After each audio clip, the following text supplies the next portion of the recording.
We shouldn't be looking at whether we're number one or number three. We should be looking at the cost per lead or the cost per purchase or the ROAS.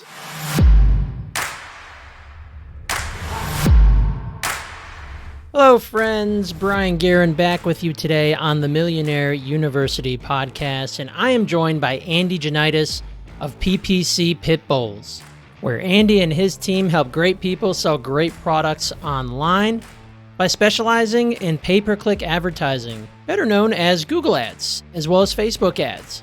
And our goal today is to help you understand how to start and grow your business profitably with paid ads. Andy and I are a couple of marketing nerds, so we could go all day on this one, but we're going to fill you in on how to get started with heading towards profitability with paid ads. So without further ado, everybody, Andy Janaitis, let's dive right in. I founded this business in 2020, and we got started running a small agency, running Google Ads, really for any type of client at the time. More recently, we've niched down and tried to focus on an e-commerce client. But yeah, we work with a lot of small to medium businesses, a lot of bootstrap brands, especially in e-commerce. And we run Google Ads primarily, but more broadly paid ads, Google, YouTube, and Meta. Paid ads is a gateway, right? It's a gateway to audience, it's a gateway to exposure, and it's a gateway to leads and or sales. And now, Andy, I know you focus mostly in e-commerce, but obviously paid ads can apply across the spectrum, whether you're a service business, a brick and mortar, e-commerce, online type of business, you name it. Coaching, there's all sorts of things that go along with using paid ads to your advantage. So what are the steps? How to start and grow profitably with paid ads? How about you kick it off for me?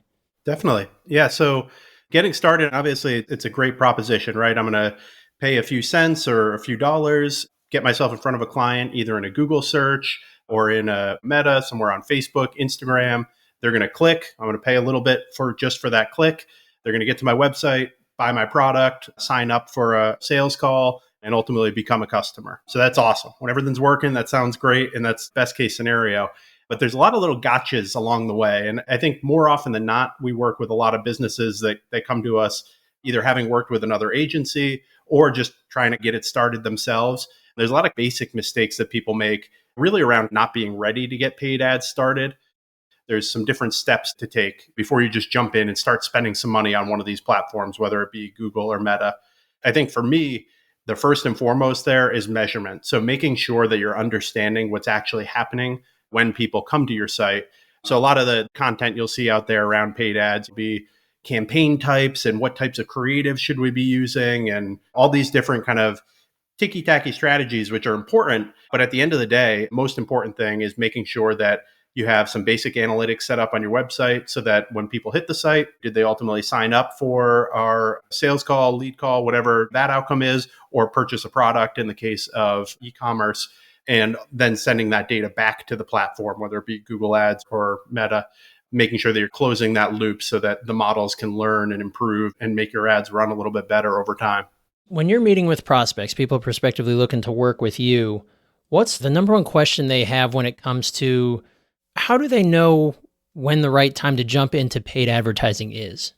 Yeah.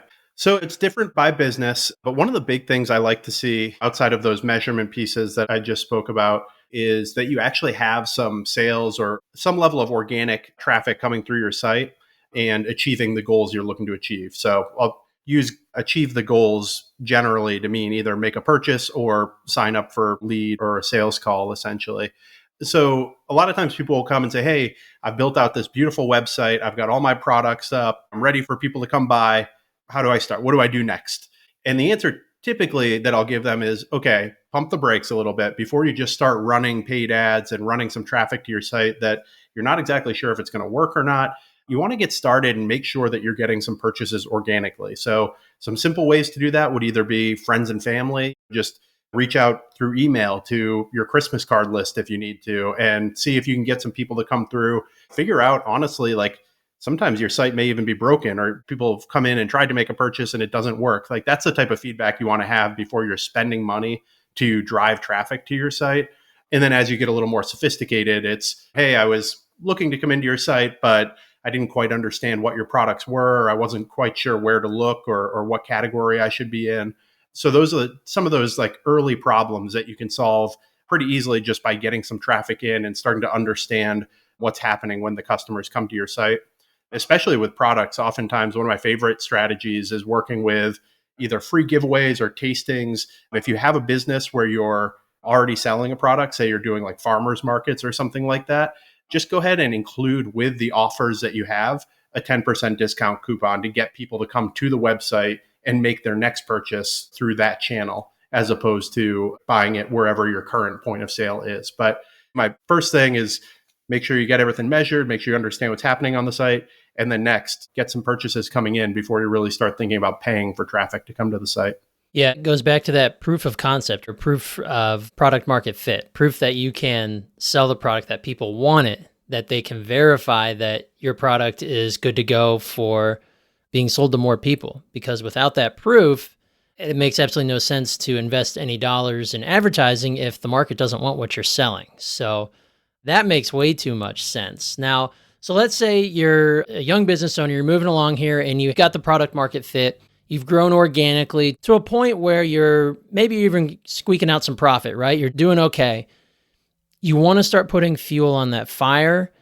The first place that probably most people think of is turning to Google ads, or maybe depending on your product industry, maybe Facebook. But what do you see when folks are coming to you? Are they like, oh my gosh, I need Google, but maybe they really need Meta first? Yeah.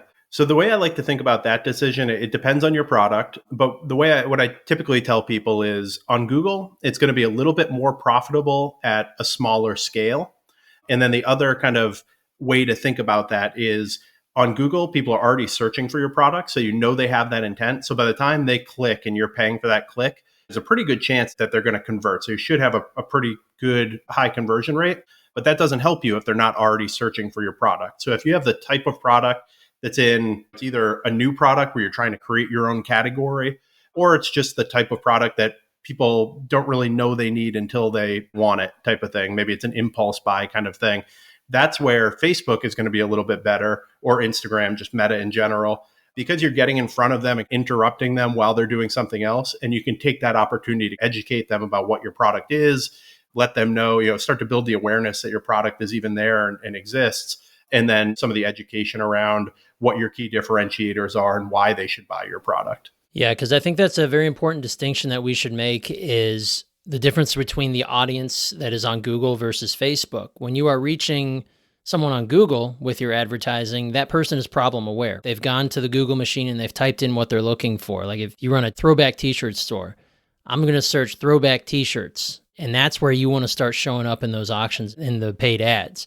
Now on Facebook, conversely, it is the majority going to be a cold audience. You can run specific audiences and retargeting and such, but in general, that's a place to introduce people to your brand, pick them off the couch, and see if they're interested, whether it's warming them up with traffic campaigns or going straight for the jugular with the purchase campaigns.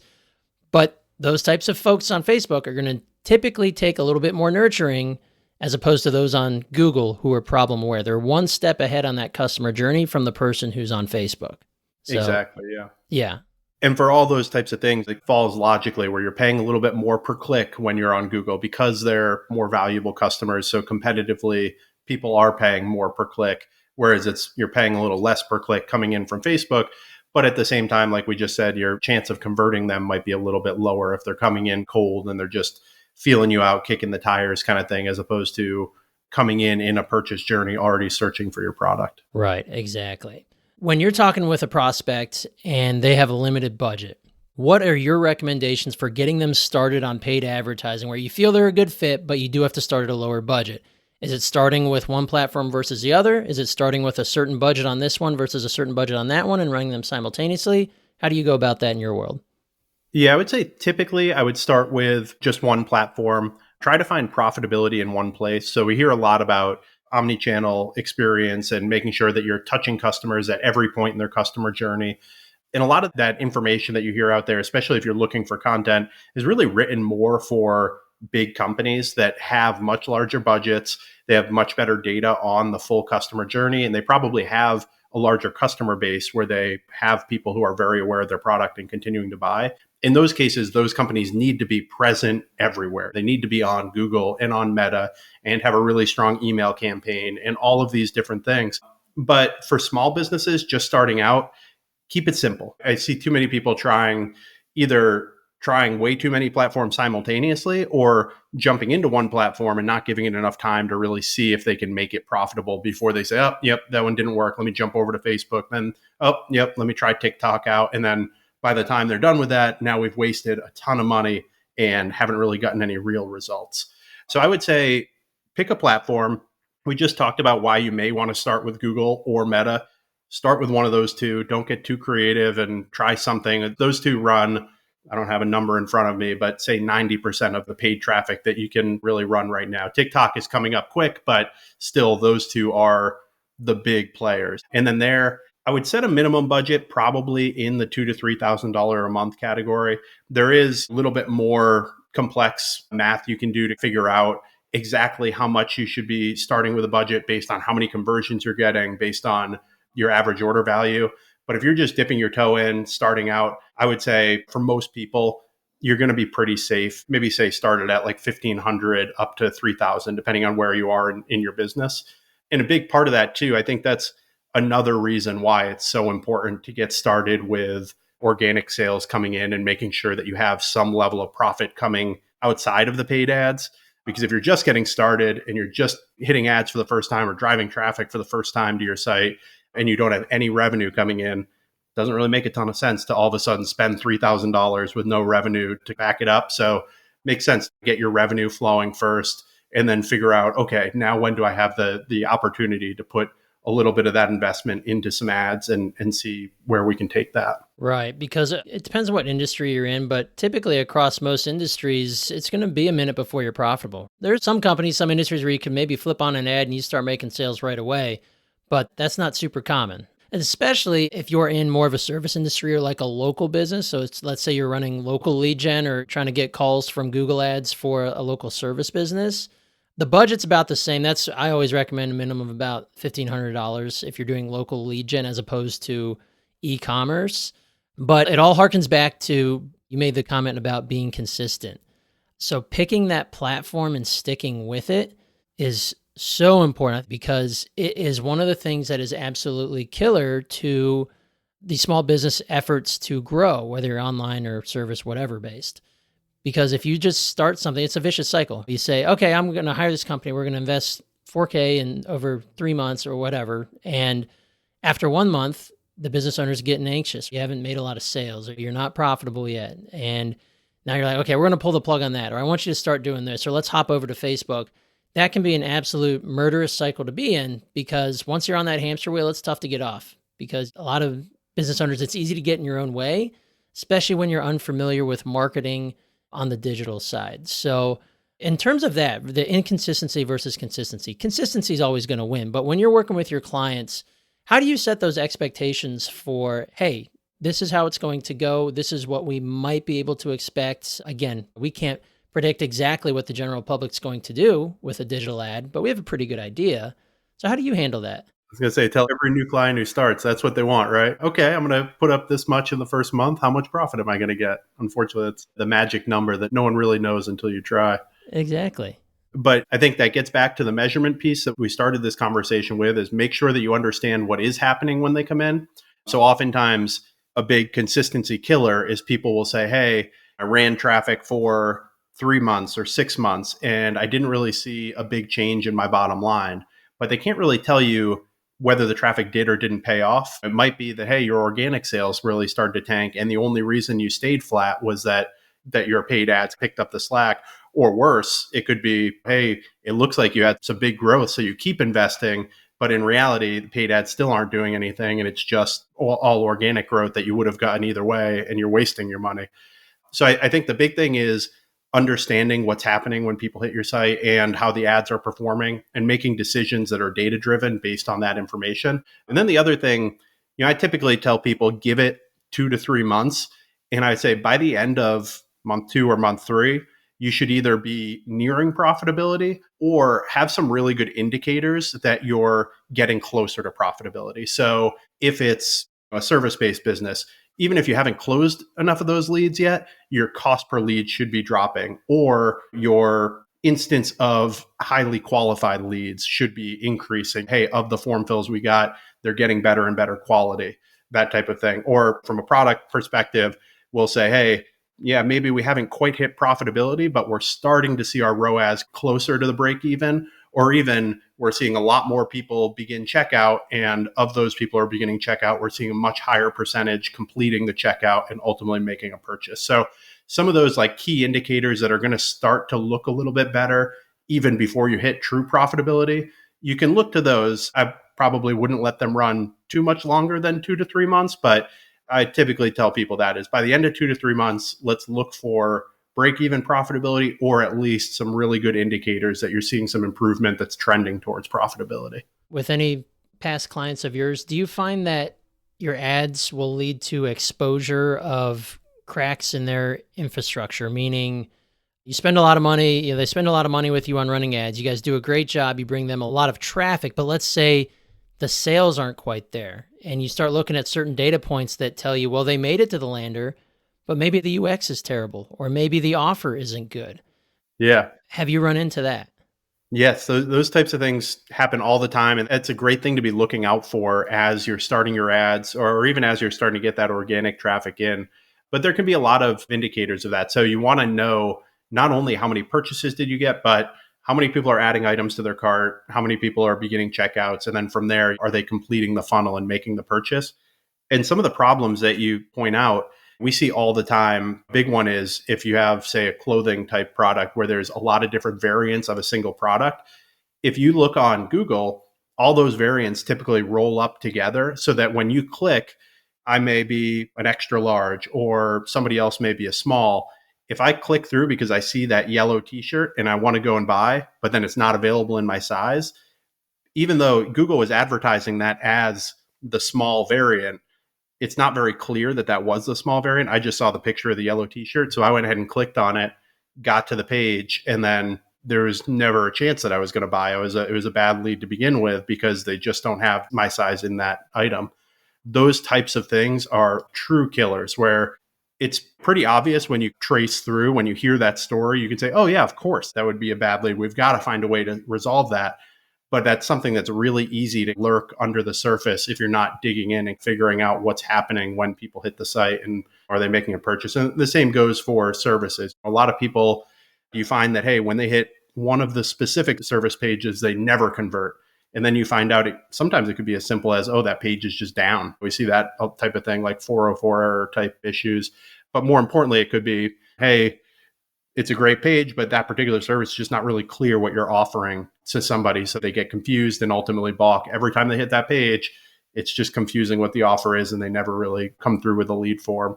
Some of those are pretty common errors that, especially for new businesses getting started out, they're almost certainly, before you start really analyzing some of this data, you're certainly going to have a few of those things going on. So you got to be keeping an eye out for them and resolving them as they come up. Absolutely.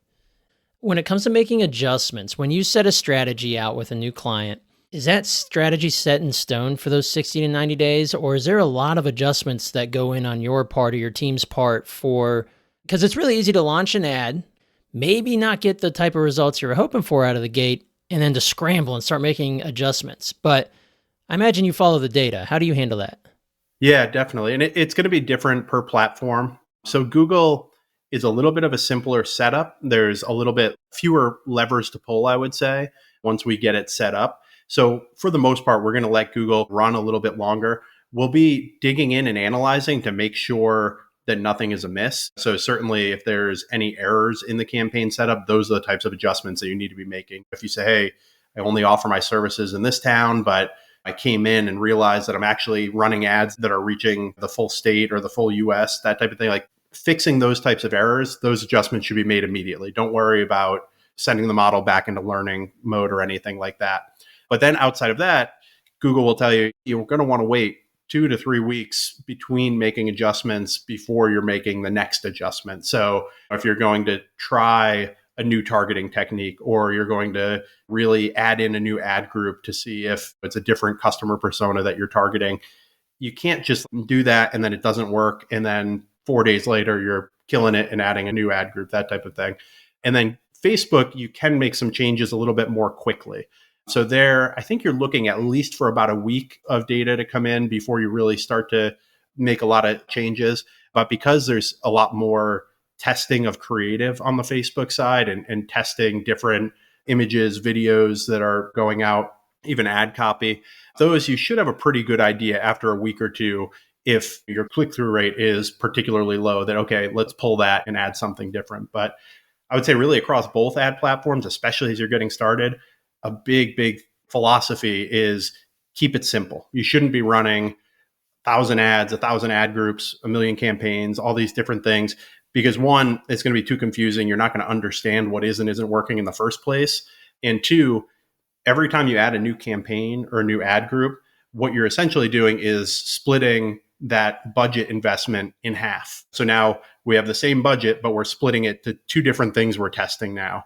We see this all the time with inheriting accounts from other agencies. And you go in, there's 15 different campaigns running on that same $1,500 to $2,000 budget. You're like, well, I can't really tell you, even after a few months of running, I can't really tell you too much because this campaign only got 55 clicks over that entire period type of thing. That's because it had like $4 a day to work with. Exactly. Yeah. So I think that's a really important piece of it, is that, yeah, there's the time frame, and don't make adjustments too quickly.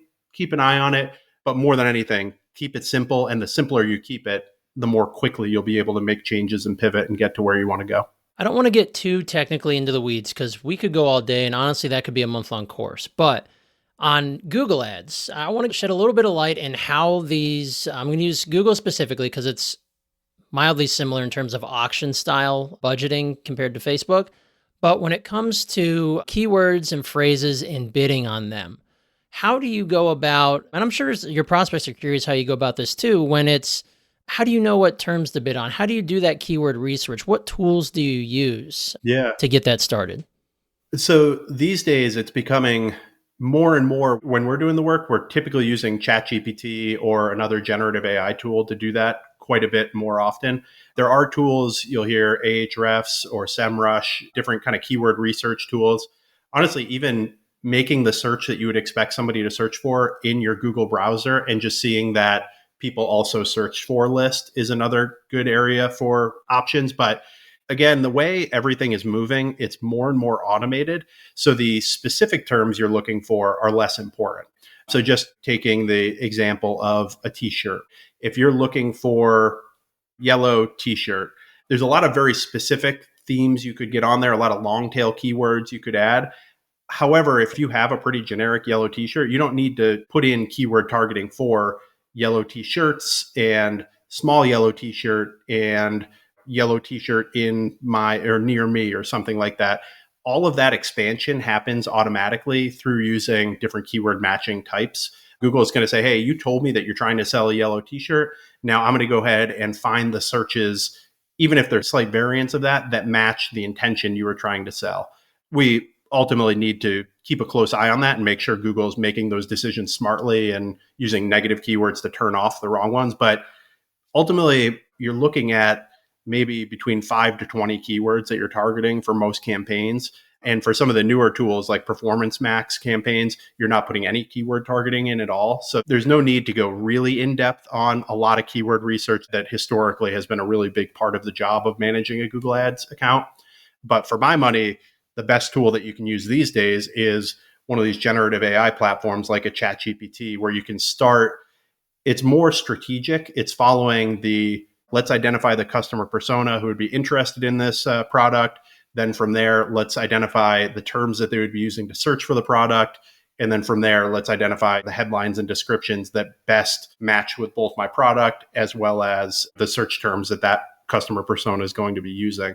And obviously, you really need to be focused on, you got to check your work, essentially. There's a lot of times you'll get bad stuff back as well. So that's where the human interface really needs to come in, and you're tweaking and filtering out terms and tweaking and changing terms as well. But I think that these days is becoming a pretty indispensable tool in the tool belt. So what's a good rule of thumb for how many keywords and or phrases should be in a given campaign? It depends. There's another level between campaign and keywords too, is ad group. So you're going to want one ad group per ideal customer persona is the way I think of it, or per unique differentiator or selling point that you're going to run an ad around.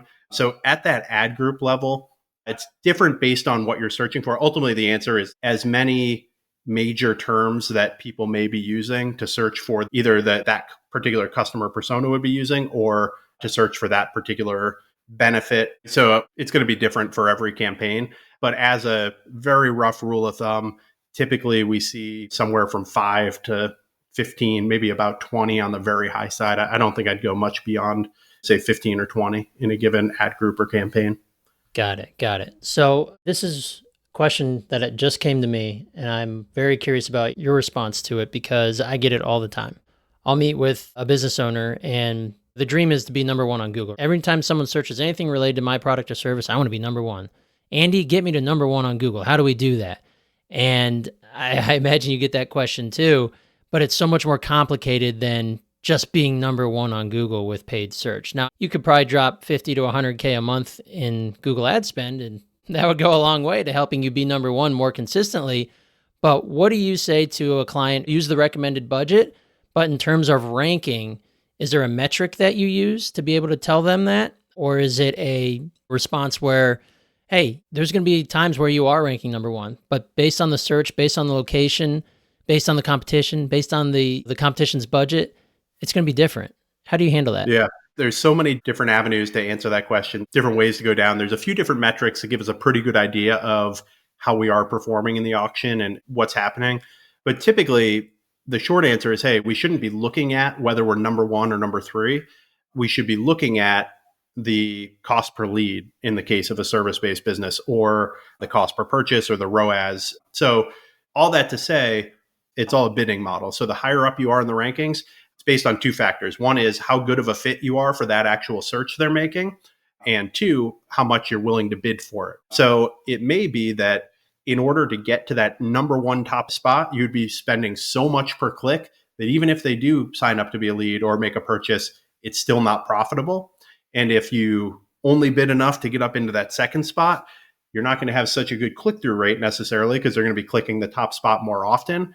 But remember, you're only paying when they do click. So you're paying a lower amount per click. And then maybe you still have a pretty good chance of closing the deal and ranking when they hit the site. So all that to say, that one metric, it's an important metric, how high up you are in the rankings. And it's definitely an input metric that goes into that profitability calculation. But at the end of the day, you could be higher up or lower down and still be profitable. So really what you want to focus on is that profitability number and making sure that you're profitable. Yeah, because you can bid on terms that are less CPC, less cost per click, serves more of your budget, but maybe it's a lesser search term, but it could be very high converting for you and your business. So it would make far more sense to keep your budget reasonable, but bid on different terms that might be much more high converting. Because like you said, if it's not going to be profitable, you might get that number one spot and you might get a lot of sales from it. But if you're paying through the nose to be consistently at the top, it's just not worth it. Yeah. And hopefully, I think that conversation right there should go to show how many different factors there are involved. So there's how profitable is it when you get a bid at a different position and they come to your site? And that's all per keyword. So that might happen over 5 to 10 different keywords that we just talked about. And then each one of those keywords might have a ton of different long tail variants that go into each one of those keywords. So there's so many different ways to think about it and manage it, so many different factors that go into that ultimate profitability number that you with the human brain can't really figure it out quite as well as the automated model can. So that is a big issue that we see people make. There's times where you want to make sure that you're capping ad spend or capping cost per click. But one of the big errors that we see a lot of new accounts make is they're only focused on cost per click. They're running their accounts and saying, hey, I want to run this campaign and I want to hit exactly a cost per click of $3 or $2 because I think that's what's going to ultimately make me profitable. When in reality, Google's moving everything towards these automated models that say, hey, don't give me the cost per click for each individual search term. Just tell me that, hey, this is my daily budget or my monthly budget. And we're going to go ahead and run your ads in the best possible way. We're going to show up on the best terms of the ones that you showed for us in the best positions to ultimately maximize your profit. So the bidding model is called maximize conversion value or maximize conversions. And that's really where you want to be, much more than we always say, anytime you try to outsmart Google, you're typically going to lose in the process. So don't worry too much about saying, oh, here's one factor I picked that was, I want to be number one more often. Or even, hey, here's one factor, it's cost per click. Or here's one factor, the click-through rate. Because as soon as you start managing just one of those factors, you're going to ultimately hurt your bottom line profitability. Yeah, and the search engines and the platforms like Facebook, these algorithms have gotten so smart, even just the past 8 to 12 months. I know on the Facebook side, targeting, in my opinion, I think targeting is going to be done in the next year or 2 years, probably less, because the AI has gotten so strong that it now scans your ad copy and your ad creative to figure out who to send your ad to. And it, honestly, I've tested it, it does it seamlessly. I had a client, we did a very obscure type of service in the local area, and it crushed on lead gen ads. And there was absolutely no targeting outside of age and location. Exactly. It's unreal. So I imagine Google is, I know they just did a core update too. I'm sure they're heading in that direction as well. Is that true? And yeah, Google's been that way for a number of years now, where Performance Max is their main automated campaign type that time and again outperforms a lot of different campaign types.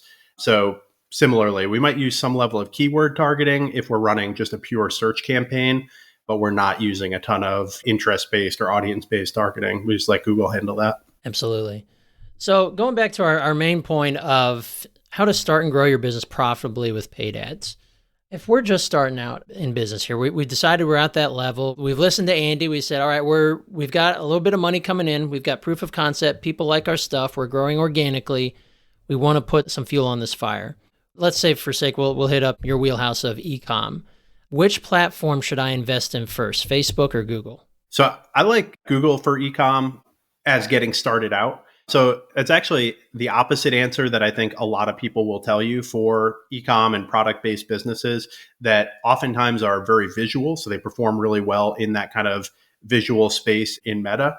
But the reason why I like the idea of starting out on Google for a lot of different products, this isn't for every product, but the nice piece is you have that high level of intent. So yeah, Facebook is great that you can show a really beautiful picture of your product and you can really highlight some of the key benefits, and that can work really well. However, you don't necessarily know who you're showing up in front of, and they may not be looking to buy your product at that moment. You're just interrupting their day. So that's where I think having that level of intent is probably the best way to get you some initial purchases. The way I think about it is Google is often your quickest path to initial first purchases, but then it's not as scalable. So you can usually get profitable, hit a ROAS is the number we usually use to measure profitability, is return on ad spend. So oftentimes you can even hit a higher ROAS in Google than you would be able to hit on the Facebook platform. But then as you start to scale that up and say, hey, I was profitable by spending $2,000 a month on Google or $5,000 a month on Google or $10,000 a month on Google, I want to double that or triple that. Oftentimes that ROAS doesn't go quite as far on Google because there's only so many people searching for your product. So you only have that intent for so long until you've maximized that audience.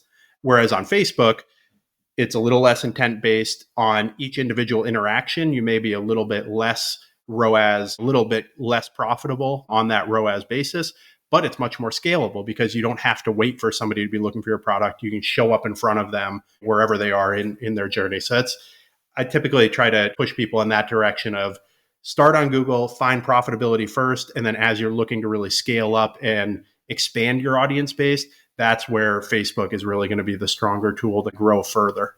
Yeah, it's focus, dedicate your budget, and be consistent. Because if you're, like we said earlier, if you're pulling the plug, you're just never going to gather that data and understand. But yeah, I think that's great advice. Getting that start on Google that can help you get to profitability a little bit quicker. That's definitely sound advice because Facebook, it can be a long slog, especially if we're looking at e-com as the example. People don't just roll out of bed and click purchase, even though we feel like a lot of us do, or maybe we have in the past. But overall, as a strategy, without having warmed up an audience, especially if you're new to the game, Google, definitely the way to go. All right, so Andy, I want to start bringing the boat back to shore here. I think I'm always trying to put myself in the position of a lot of our listeners that are either at the beginning stages of business or they want to hop into business. One thing I would be curious is if I'm at that point where I'm about ready to start investing in paid advertising, I'm of the mindset that I might know a little bit enough about a platform to be dangerous, or maybe I took a course, or maybe I learned a little bit about Facebook or Google. But for me, I know I'm wiser to find a who can help me with the how.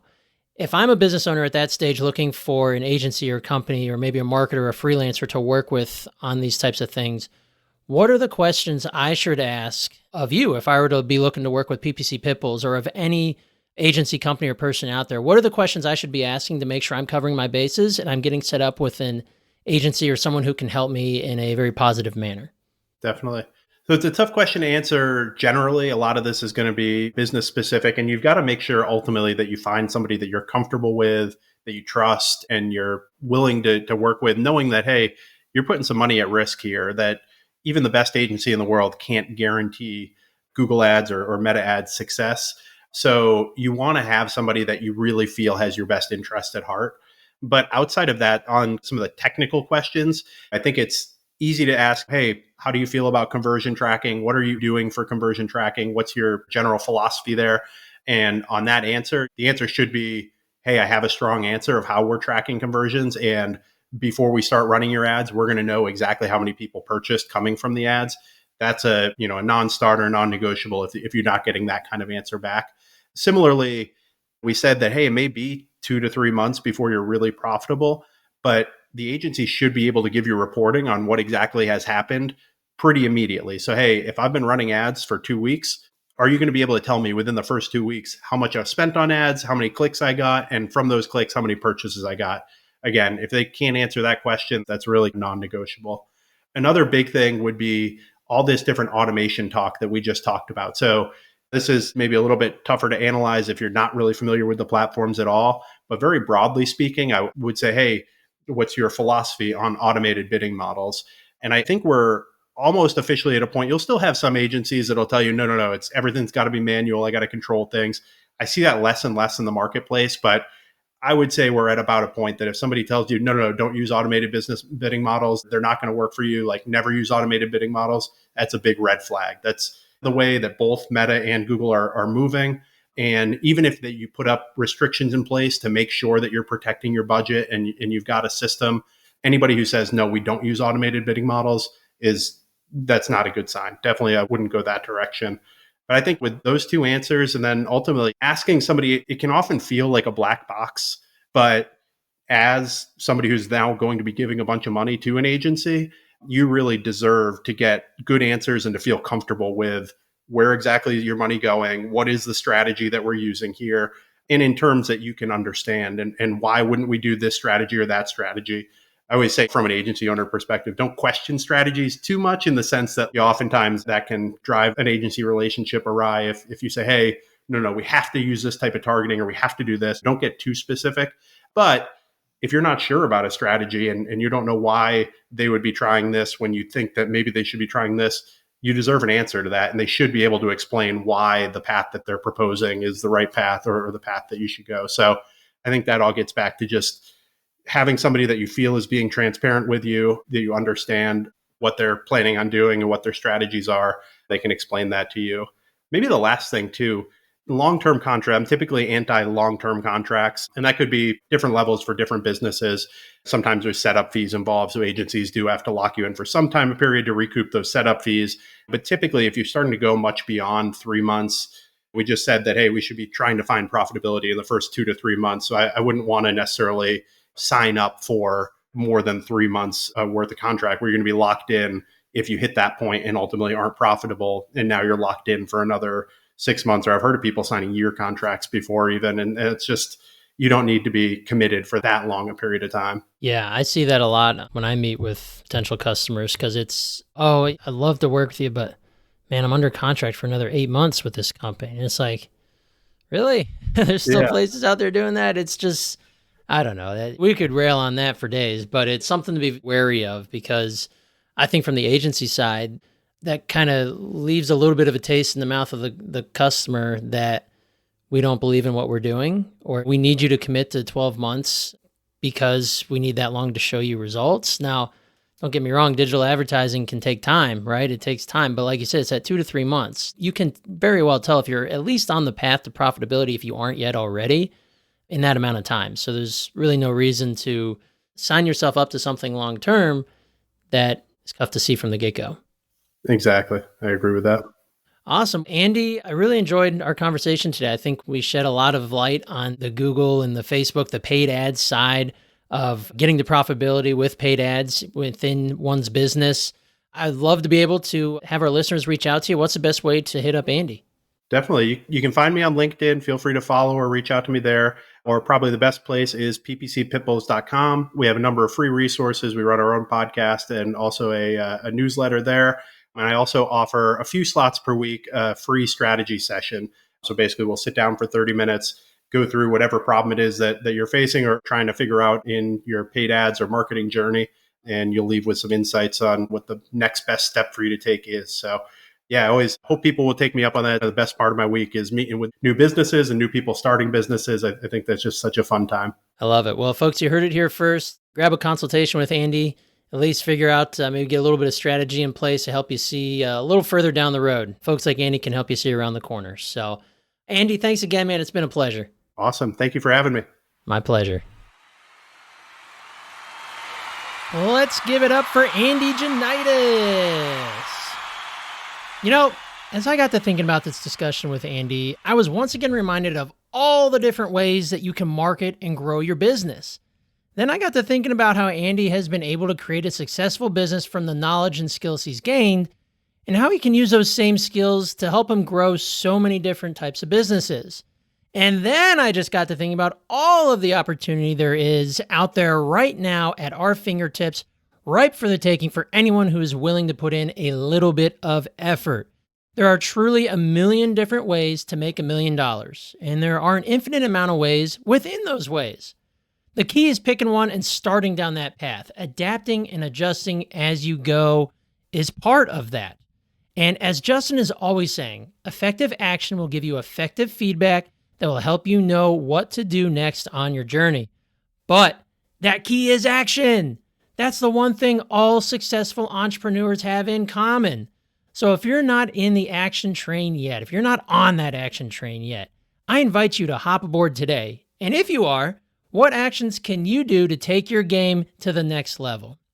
So again, a big thanks to Andy for coming on the show today and dropping some serious golden nuggets on us on how to start and grow your business profitably with paid ads.